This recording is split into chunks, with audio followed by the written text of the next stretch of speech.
Fish தான் கழுவலாம். முதல்ல அந்த ஃபில்டரை தூக்கி வச்சுட்டு அதோட மண்டையை ஊருவி அந்த பக்கமாக தள்ளிட்டு, மண்டையில் தானே ப்ளக் கனெக்ஷன் இருக்கும், தள்ளிட்டு இன்னொரு பக்கெட்டில் ஃபுல்லாக தண்ணி பிடிச்சிட்டு வந்து மீன்களை எல்லாம் மெதுவாக பிடிச்சி விட்டுருவோம்.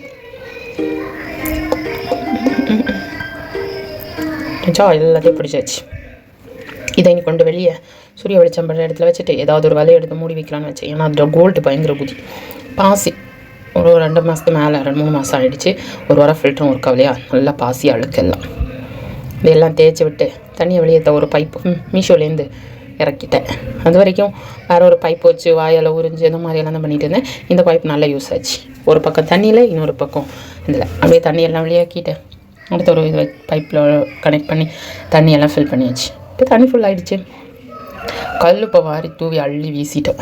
இது வந்து போடுவாங்கன்னு சொல்லுவாங்க. எல்லாம் வீடியோ பார்த்தா தெரிஞ்சுக்கிட்டேன். அப்புறம் தண்ணி மாத்திர அன்றைக்கி கல்லில் இருக்க பாசிகளை மாற்றக்கூடாதுன்னு சொல்லுவாங்க.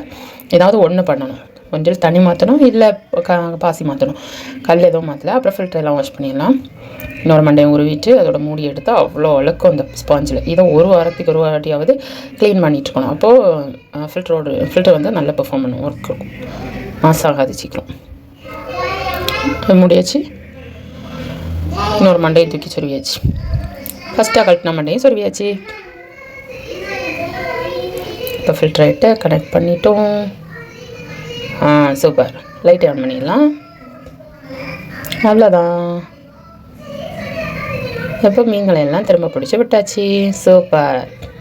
இது வந்து கொஞ்சம் தூசி மாறி இருக்குமா, கொஞ்சம் பண்ணி விட்டுரும். அதில் 2 கொட்டாங்குச்சி போட்டிருக்கேன், பாசி பிடிச்சது. அது பாசிக்காக அதையும் தூக்கி உள்ள போட்டாச்சு. அவ்வளோதான். Fish tank ready. இன்னொரு வீடியோ பார்க்கலாம். பாய், டாட்டா.